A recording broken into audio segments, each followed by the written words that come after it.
On demande de résoudre ici l'équation suivante. Résoudre sinus de 3x plus cos 3x fois racine 2 égale 1. Fois racine 2 égale 1. C'est une équation, je veux dire, assez utilisée en trigonométrie. Alors, elle est de la forme, c'est une forme bien spéciale, bien reconnaissable. Cette forme, c'est la suivante. Voilà, donc vous avez, dans ce cas-ci, c'est racine 2. J'ai distribué, j'ai distribué tout simplement le racine 2.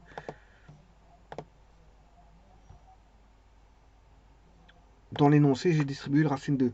Racine 2 sinus 3x plus racine 2 cos 3x. Je n'étais pas obligé de distribuer. Puis pourquoi j'étais pas obligé de distribuer? Parce que j'aurais pu traiter autrement. J'aurais pu traiter ceci. Sinus, bon, sinus 3x. Sinus 3x plus cos 3x égale 1 sur racine 2. Pourquoi pas? Bon, j'aurais pu. Bon, j'ai pas fait ça. Moi, j'ai traité. Voilà, j'ai distribué sinus 3x plus racine 2 cos 3x égale 1. Donc, j'aurais pu faire celle-ci, mais j'ai fait celle-là. Celle-ci. Bon, c'est-à-dire que c'est une forme qu'on retrouve assez souvent en trigonométrie. Voilà, c'est soit vous mettez K1, vous répertoriez les constantes. Les constantes, c'est K1. Ben, s'il y a une seconde constante, c'est K2. Alors, s'il n'y a pas de constante, c'est 1.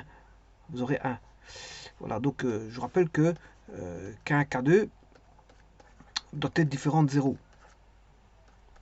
Ouais, sinon, vous n'aurez pas la forme décrite, comme je dis, en. Voilà, c'est une forme sinus-cosinus qui va être ramenée, bien sûr, à un cosinus. Ça va être les deux. Voilà. Vous avez la somme de deux fonctions qui va être ramenée à une seule fonction, qui est la fonction cosinus. On fait ça souvent en physique. En physique, on établit généralement, quand vous avez une somme des sinusoïdes, on ramène tout à une sinusoïde pour avoir son amplitude.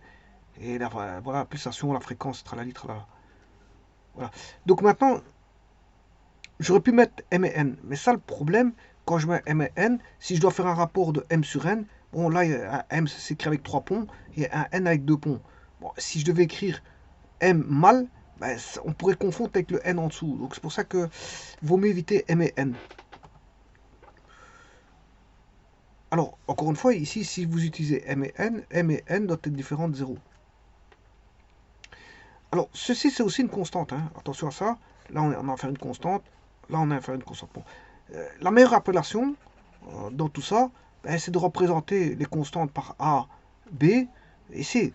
Donc, vous avez la constante A, la constante B, et la constante C. Bon. L'amplitude, je m'excuse, l'arc. L'arc ici vaut 3 alpha. 3x, il vaut 3x, je m'excuse, il vaut 3x. Bon, ça veut dire que vous pouvez avoir alpha x. Alpha x, vous n'êtes pas obligé d'avoir x. Voilà. Alpha x, voilà, vous pouvez avoir alpha x, ça c'est pas un problème.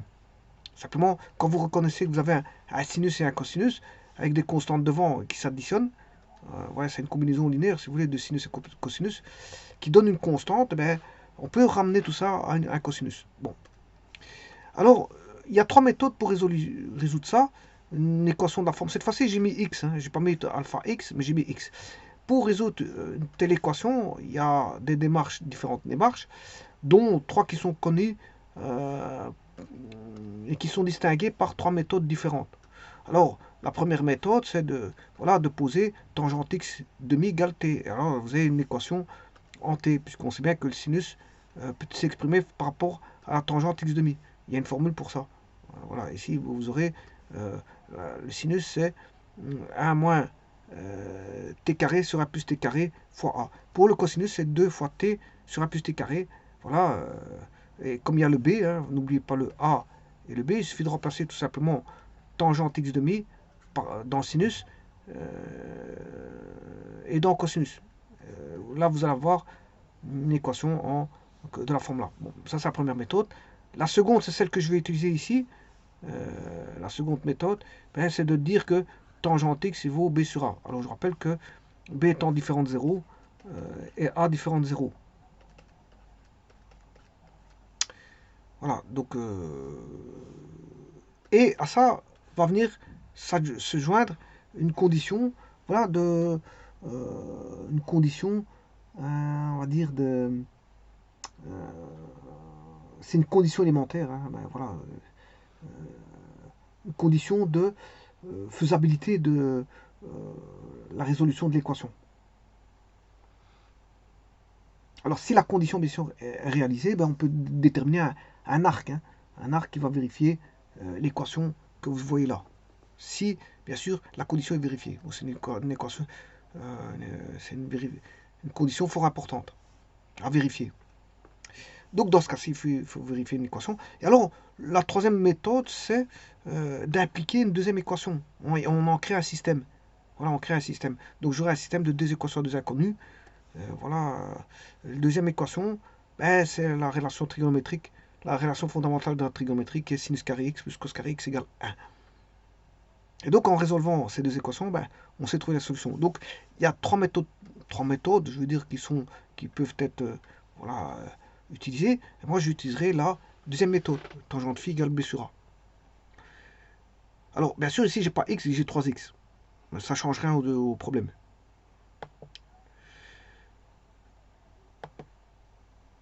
Donc il y a trois méthodes, j'utilise la deuxième. Voilà, alors voilà, qu'est-ce que je veux dire? Ben, je veux dire tout d'abord que a et b est différent de 0, ça vous le savez très bien. Et il existe un phi appartenant au premier cadran, tel que je veux dire tangente phi est égal à b sur a. On va poser tangente phi égale b sur a. Voilà, donc il existe un seul phi appartenant au premier cadran, c'est-à-dire intervalle 0 pi demi tel que tangente phi égale b sur a. Alors, de cette manière-là, qu'est-ce qu'on va faire? Ben, je vais diviser tout par a. Donc, on va retrouver le b sur a qui est là. Voilà, on aura c sur a. Donc, le b sur a, c'est la tangente phi. Donc, on aura la tangente phi. Le b sur a, en divisant tout par a, on se retrouve avec un b sur a qui est tout bonnement la tangente phi. On pose tangente phi. Et je rappelle que tangente phi, c'est sinus phi sur cosinus phi. Et donc, vous avez sinus phi sur cosinus phi, et je remets tout, je remultiplie tout par cosinus phi, et donc j'ai cosinus phi fois sinus phi plus sinus phi fois cosinus x est égal à c sur a fois cosinus phi. J'ai tout multiplié par cosinus phi aussi bien au niveau du premier membre que du second membre. Donc apparaît un cosinus phi. Alors ça c'est la formule voilà, de x moins phi ou phi moins cosinus de phi moins x ou x moins phi. Donc on a un cosinus qui est égal à, bien sûr, c sur a cosinus phi. Donc ça nous ramène à une équation assez simple. Une équation assez simple en cosinus. Donc ça veut dire que vous avez remplacé cette fonction-là, qui est une somme de sinus, cosinus et cosinus, enfin c'est plutôt celle de l'énoncé, hein. On a remplacé cette fonction-là par une fonction cosinus. On l'a remplacé par une fonction cosinus. Mais attention que c'est cosinus de x moins phi, sachant que tangente phi est égal à b sur a, c'est ce que j'ai dit. Donc on s'est trouvé l'arc phi, hein. Il n'existe qu'un seul arc compris entre 0 et pi demi, pour lequel, voilà, phi il est déterminé, hein. C'est en fonction de b et de a qui sont donnés.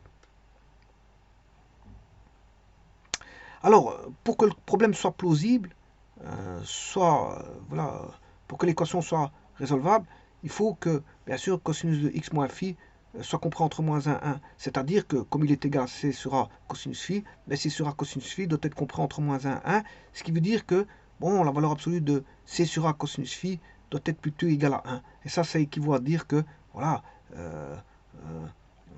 le carré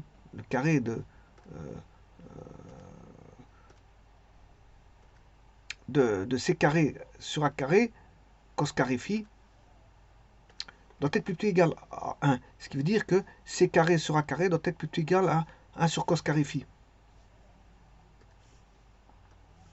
Bon, sachant qu'on sait bien que 1 plus tangente carré phi, ça vaut la séquence carré phi. Voilà, ça vaut. Et là, c'est séquence carré phi, c'est 1 sur cos carré phi. Donc, qu'est-ce qu'on peut dire? Que 1 sur b sur a au carré, voilà, doit être plus grand ou égal à c carré sur a carré. Voilà. Alors, Ça, c'est, bien sûr, c'est 1 plus tangente carré phi, qui vaut 1 sur b carré, 1 sur b sur a au carré, qui doit être plus grand ou égal à c carré sur a carré.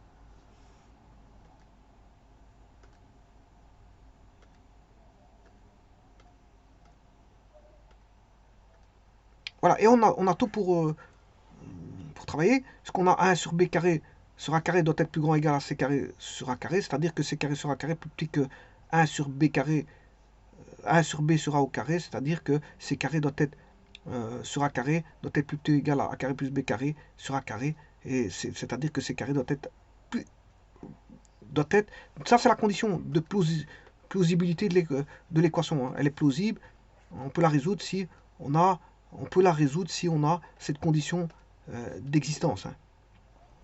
Parce que si elle ne vérifie pas, ben, ça, mais on ne sait pas trouver un arc alpha pour lequel qui va vérifier l'équation de départ.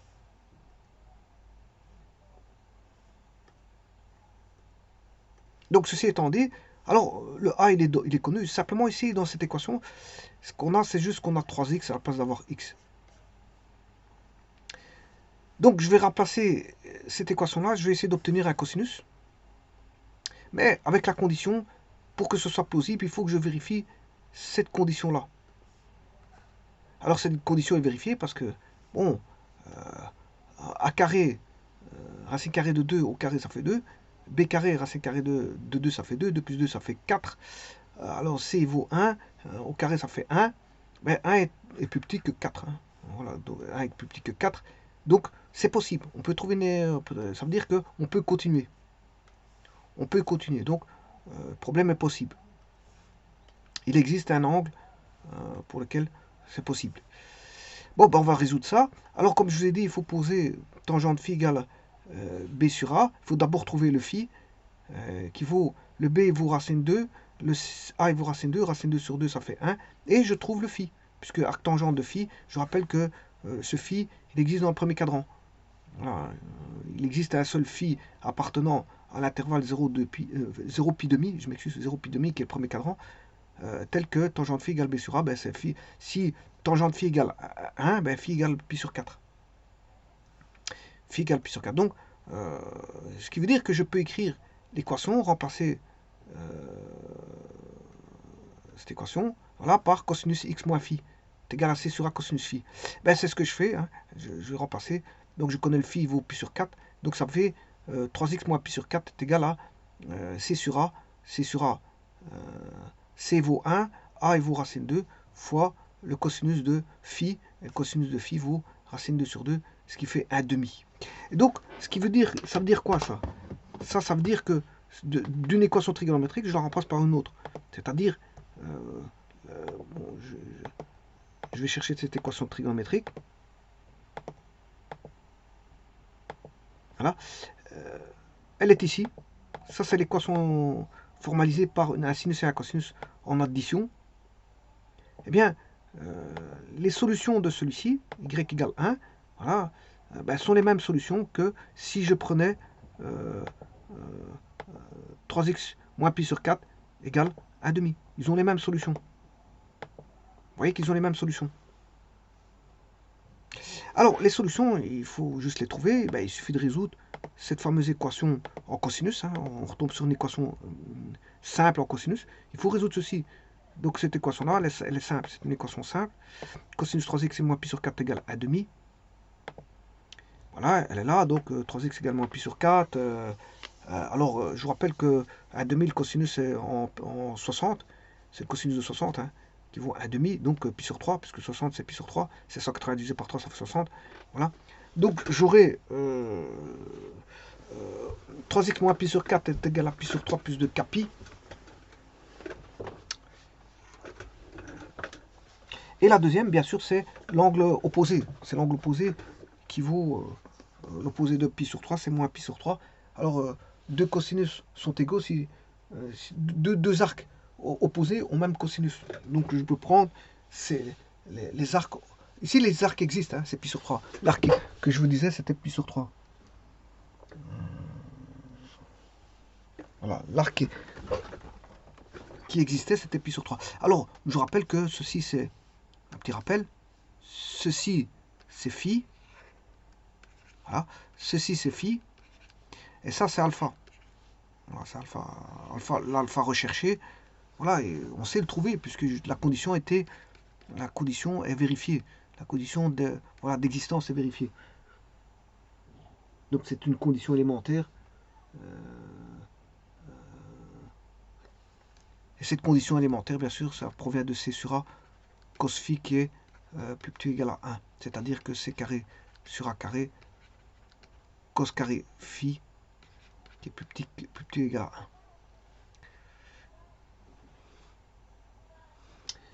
Voilà, et donc, sachant cela, ben, je peux résoudre l'équation. Alors 3x égale pi sur 3 plus pi sur 4, et moins pi sur 3 plus pi sur 4, plus de kpi, et puis je divise tout par 3, donc avec k appartenant à z, et j'obtiens, voilà, 7 pi sur 36, et moins pi sur 36, donc c'est-à-dire que les solutions sont 7 pi sur 36 plus 2 kpi sur 3, bien sûr avec k appartenant à z. Alors ce fameux k appartenant à z, je peux l'écrire autrement. La solution, je peux écrire autrement. Je peux écrire une fois avec k appartenant à z, ou alors je peux écrire aussi 7 pi sur 36 plus 2 kpi sur 3, tel que k appartient à z. Voilà. Mais là, il faut que je le fasse deux fois parce que je les inclus dans les ensembles. Ben, c'est mieux de l'écrire une fois à l'extérieur. Vous l'écrivez une fois à l'extérieur, c'est bon. Bon, donc ici, je vais vérifier ça. Je vais prendre k égale 0 pour le premier groupe, c'est-à-dire celui de gauche, parce qu'il y a l'union, il y a celui qui est à droite, et puis il y a celui qui est à gauche, l'ensemble des solutions à gauche, et l'ensemble des solutions à droite. Voilà. Alors je vais prendre k égale 0 pour celui de gauche, pour le tester. Je vais prendre 7 pi sur 36. Alors si je prends x égale 7 pi sur 36, effectivement, vous voyez qu'ils sont en solution. Maintenant, si je prends k égale 1, k égale... non, je prends... k égale 1, je prends... Si je prends k égale 0, c'est 7 pi sur 3. Si je prends égale 1, c'est 2 pi sur 3. Plus 7 pi sur 36.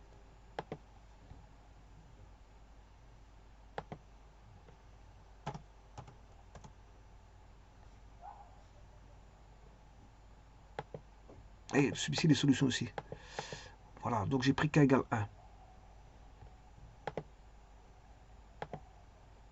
Donc j'ai pris k égale 0 et k égale 1.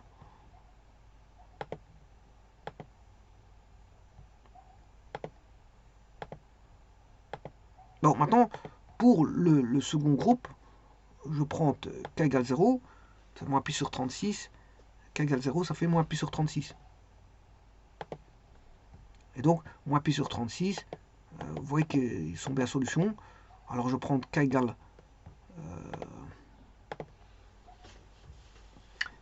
1. C'est 2 pi sur 3.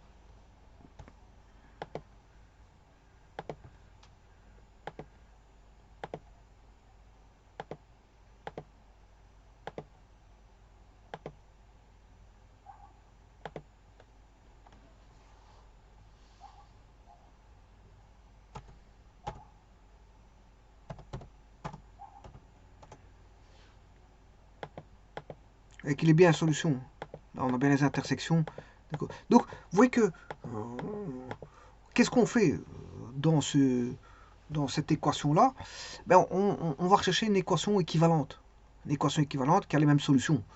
Ouais, c'est juste ça, une équation équivalente qui a les mêmes solutions. Voilà, et effectivement, ils ont les mêmes solutions. Hein.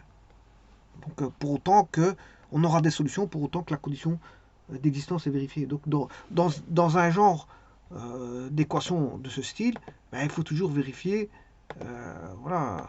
Alors, je vous ai dit qu'il y avait trois méthodes. Ben, ici, j'ai utilisé une des trois méthodes, la méthode numéro 2. Voilà, tangente phi égale b sur a. Mais là, ça implique une condition d'existence. Et à partir de là, ben, on se ramène à une équation, voilà, une équation en cosinus, tout simplement. Donc, d'une équation trigonométrique cos phi sinus x plus sinus phi cosinus x, bien sûr, ben, avec la condition d'existence qui est vérifiée, donc, donc on aura des solutions à coup sûr, ben voilà, ben, on va euh, traduire ça par une équation trigonométrique en cosinus. Donc, alors, C est connu, bien sûr, A est connu, et phi est connu, puisque phi, bon, je vous rappelle que cette tangente phi est égale à B sur A. Tangente phi est égale à B sur A. Et donc, B étant connu, A étant connu, ben, tangente phi étant connu, parce que B sur A étant connu, tangente phi étant connu, donc on peut déduire l'angle phi. Voilà, ou l'arc, voilà, si c'est en radian. Si c'est en radian, c'est l'arc. Si c'est en degrés, c'est l'angle. Voilà. Donc, ayant déterminé l'arc phi, ben, on aura cosinus x moins phi, phi étant déterminé, c étant connu de par l'équation, a étant connu par l'équation, cosinus phi étant connu. Donc, le membre de droite n'est rien d'autre qu'un nombre. Et donc, on a une équation, on a cosinus de... C'est une équation équivalente. Tout simplement une équation équivalente qui partage les mêmes solutions. Bon, je ne veux pas dire que l'un est égal à l'autre, hein, parce que j'ai pas dit que les équations étaient les mêmes, j'ai pas dit ça. J'ai dit ces deux équations, ces deux fonctions différentes, mais avec qui sont des équations, on va dire équivalentes, parce qu'elles partagent les mêmes solutions. Les solutions sont les mêmes, aussi bien pour l'un que pour l'autre. Donc, rien de tel que de passer par quelque chose qui n'est pas voilà, une somme de sinus-cosinus, mais plutôt par un cosinus tout simplement. Comme on sait le faire, ben pourquoi pas. Je vous remercie.